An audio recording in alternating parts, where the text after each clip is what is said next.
그래서 주식 얘기를 좀 했는데 이런 말씀을 하실 수 있어요.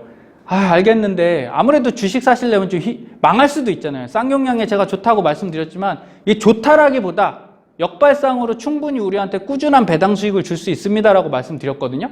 그런데도 불안하실 수 있잖아요. 그런 분들이 뭘 하셔야 되냐? ETF를 하시는 거예요. 근데 ETF가 뭔지 잘 모르시고 자, ETF라고 하니까 그런가 보다 이런 얘기를 하세요. 그래서 오늘 조금은 말씀드릴게요. 자, ETF는요. 이렇게 보시면 돼요. 전체 우리나라 코스피 ETF다. 그러면 전체 투자 자산을 삼성전자, 현대차, 포스코, 신한은행을 다 사시는 거예요. 한마디로 말해서 여기 피자 보이시죠? 자, 삼성전자라는 도우 밑에 빵 위에 현대자동차라는 치즈를 얹고요. 그 위에 불고기 토핑을 포스코를 깔아요. 그리고 신한은행을 올리브를 쫙 뿌립니다. 그래서 모든 종목을 다 갖다 뿌려요. 그러면 피자 한 판이 완성되겠죠. 이걸 싹 구워요. 그 중에 한 조각을 떼서 여러분한테 드리는 게 ETF예요. 그러면 나는 이거 하나 사면 그 안에 있는 걸 다 맛볼 수 있잖아요. 그럼 뭐가 장점입니까? 장점이죠. 왜? 현대차 망하더라도 나는 다 없어지는 게 아니잖아요.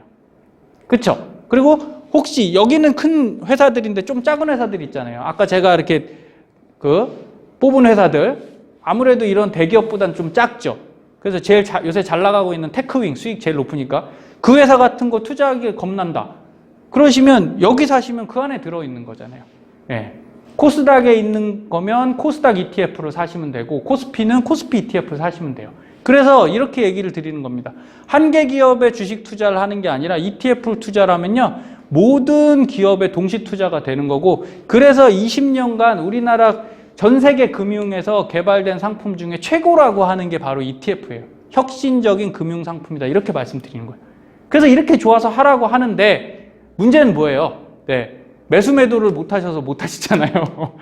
그래서 그것만 좀 배우시라고요. 매수 매도는 그냥 카카오톡 하듯이 MTS 하나 까시고 매수 매도 이렇게 누르시기만 하면 돼요. 조금 배우셔야 되는데 급히 배우시려고 하지 마시고 아드님들 불러놓고 아니면 좀 잘하는 사람한테 좀 물어보세요. 대신 못하는 사람한테 하면 안 됩니다.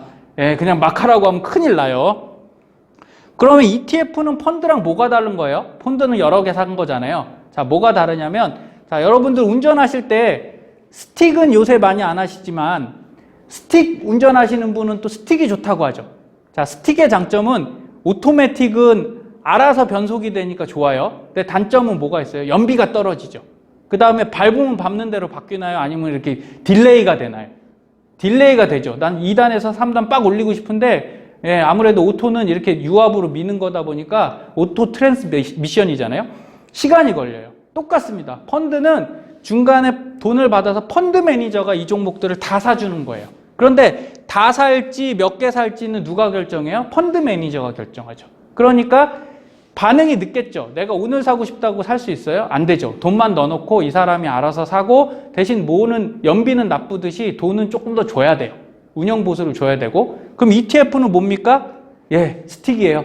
바로 내가 오늘 살 수 있고 오늘 팔 수 있어요. 대신 연비가 좋겠죠.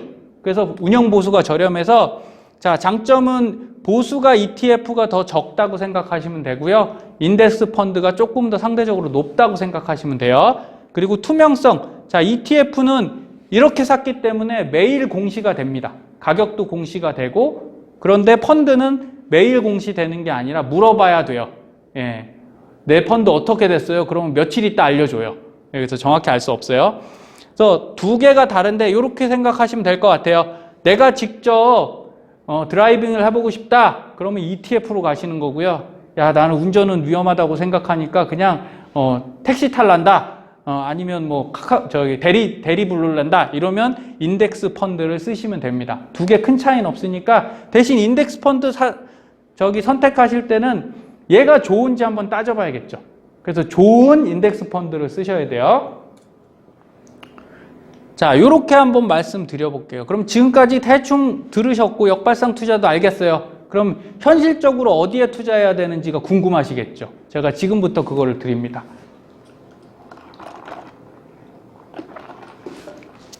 자, 미국 S&P 지수예요.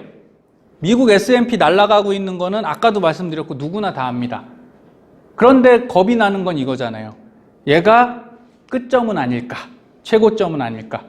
그런데 3년 전에도 그 얘기는 나왔죠. 예, 이게 월봉이기 때문에 한 3년쯤 되면 여기 때였거든요. 이때부터도 계속 날랐어요. 그래서 앞으로도 좋을 거다라고 얘기를 하기도 해요. 자, 그런데 제가 하나 말씀드릴게요.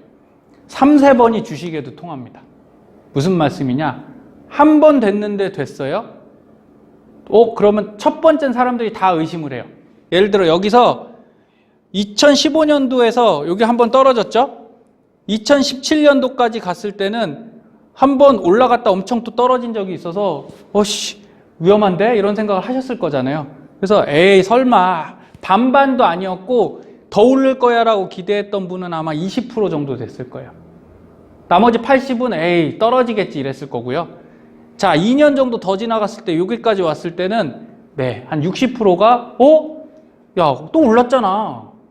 또 오를 수 있는 거 아니야? 이렇게 되는 거예요. 점점 2번, 3번 확정을 할수록 사람들은 더 위험한데 라고 생각해야 되는데 과거를 보고 과거에 올랐으니까 또 오를 거라고 생각을 할 수밖에 없어요. 그게 우리나라 부동산이 지금까지 올랐던 이유와 비슷합니다. 근데 그건 심리 때문에 오른 건 아니고요.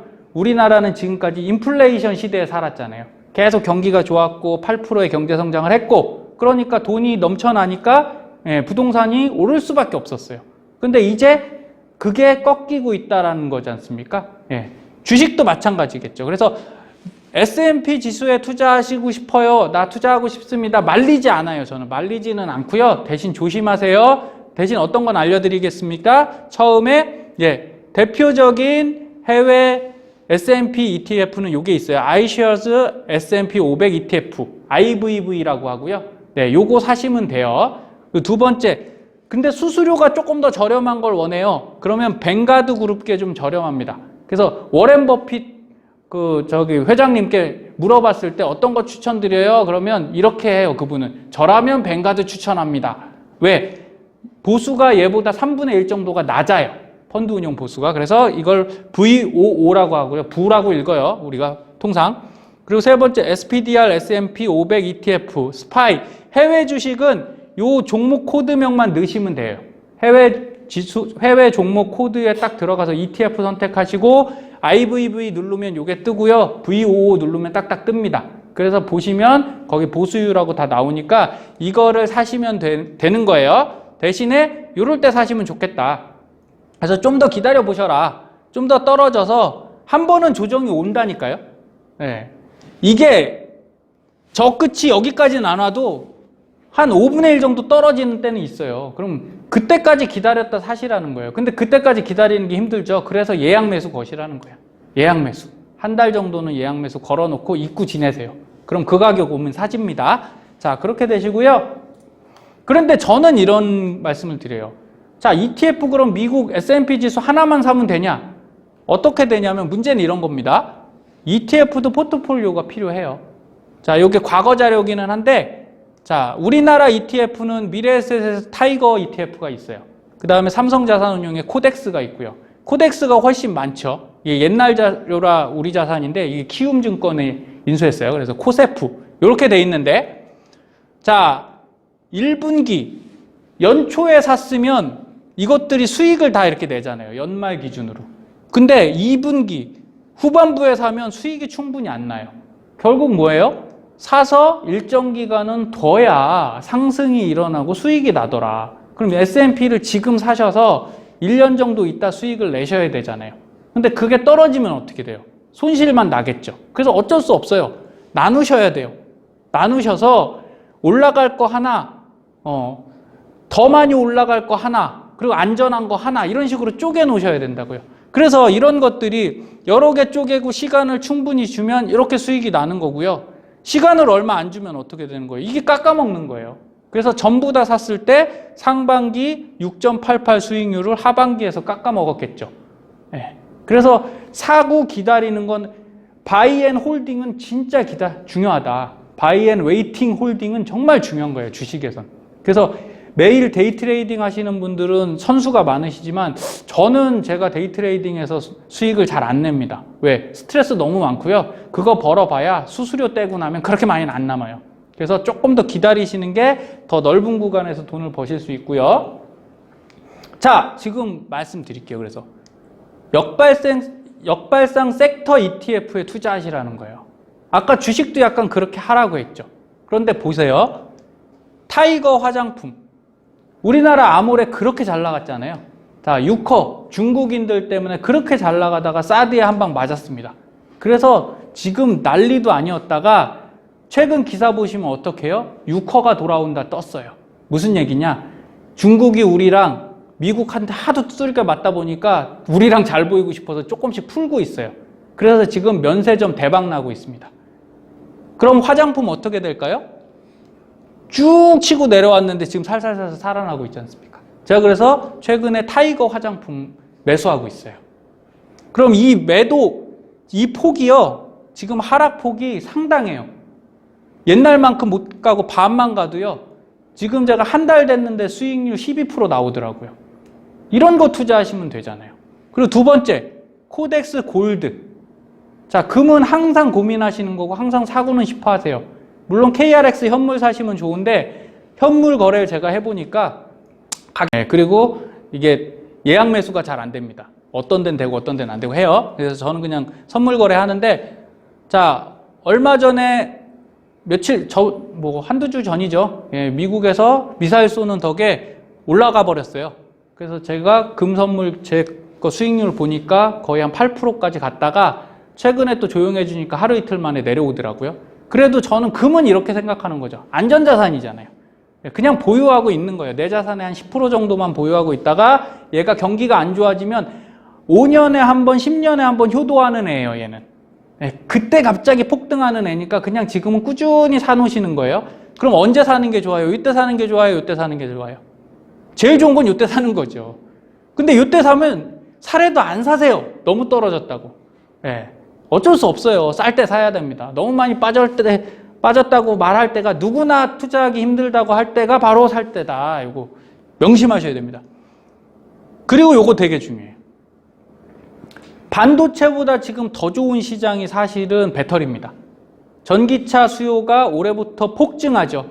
예, 테슬라가 중국에 굉장히 수출을 많이 하겠다고 했기 때문에 지금 뭐 난리 났어요. LG전자, 그죠? SK이노베이션, 삼성 SDI죠.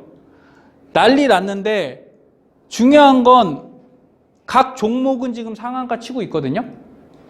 ETF는 이렇게 많이 떨어져 있어요. 사실만하다는 거예요. 사실만하다. 이거는 안전하다. 반도체는 거꾸로 지금 여기가 있어요.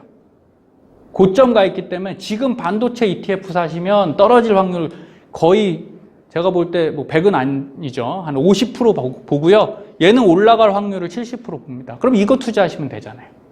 그리고 타이거 방송통신. 여기에는 통신사들이 들어있어요. 5G, SK, LG, KT가 여기 들어가 있어요. 보시면 쭉 빠져 있죠. 말씀드렸듯이 투자는 많이 했는데 실제 아직 그렇게 활용화가 안 되다 보니까 저평가되어 있습니다. 이것들이 올라가면 무섭게 올라갈 수 있어요. 그래서 지금부터 이거 사놓으세요. 사놓으시고 타이거 헬스케어, 바이오주 2019년도에 가장 불명예를 많이 안았지 않습니까? 예, 그렇게 좋다고 해서 다 들어갔는데 그렇게 다 깨지고 나왔어요. 그럼 여기서 그만둬야 되나요? 진정한 프로는 다시 재도전해야 되나요? 재도전 하셔야죠. 그런데 종목으로 가라는 게 아니에요. 종목으로 가면 또 어떤 게 깨질지 모르니까 그냥 ETF로 가시라고요. 그래서 헬스케어 우리나라 거, 글로벌 헬스케어 해외 거는 굉장히 높아져 있어요. 왜? 거기는 임상이 다 통과돼 있고 식품화돼 있는, 실제 약이 상용화돼 있는데 많이 투자가 돼 있는데 우리나라는 임상이라고 하면 무조건 떠버리는 증상이 있어요. 근데 임상은 여러분 잘 아셔야 됩니다. 돈 누가 내요? 회사가 내기 때문에 미국 FDA는요 안 막아요. 임상하겠다는 걸. 왜? 본인들이 돈 내고 결과 우리한테 제출하잖아요. 그러면 미국은 그냥 앉아갖고 자료 생기는 겁니다. 그래서 임상은 3상까지 갈 확률도 굉장히 낮고 그거 누가 돈으로 하는 거다? 회사 돈으로 하는 거기 때문에 누구나 할 수 있는 거예요. 그래서 임상 뭐 2차 들어갔다 이래서 사시면 안 돼요. 성공했고 3상까지 들어가서 깨지는 확률도, 신라젠도 결국 그렇게 해서 그렇게 떨어진 거잖아요. 그러니까 그거 확실하게 보시고 안전하려면 이렇게 하십시오. 타이거 헬스케어 굉장히 많이 내려와 있고요. 중국 소비 테마, 요것도 제가 사고 있어요. 중국 그렇게 지금 많이 깨졌죠. 그리고 많이 떨어졌습니다. 그랬을 때 잘 보셔야 되는 게 중국은 이제 수출로 미국하고 경쟁할 생각은 접은 것 같아요. 일부분 하려고 해도 안 되겠죠. 그래서 시진핑이 정책 바꾼 게 바로 내수를 살리겠다 이렇게 갔죠. 그럼 우리가 그러니까 중국 수출에다 투자하는 게 아니고요. 중국 소비에다 투자하는 거예요. 그래서 내수를 확장해서 얘들이 그 많은 인구에 내수가 활성화되면 이게 많이 올라가겠죠.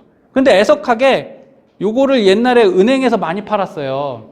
중국 좋다고 했더니 이것 엄청나게 많이 들어가셨거든요.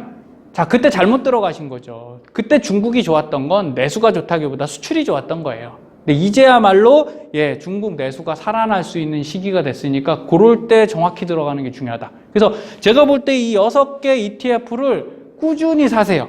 그럼 한 2, 3년 지나시면 분명히 성과가 있고요. 제가 지금 사고 있는데 한 달 만에 평균 수익률들은 다 7% 가까이 됐어요. 그럼 괜찮지 않습니까? 네.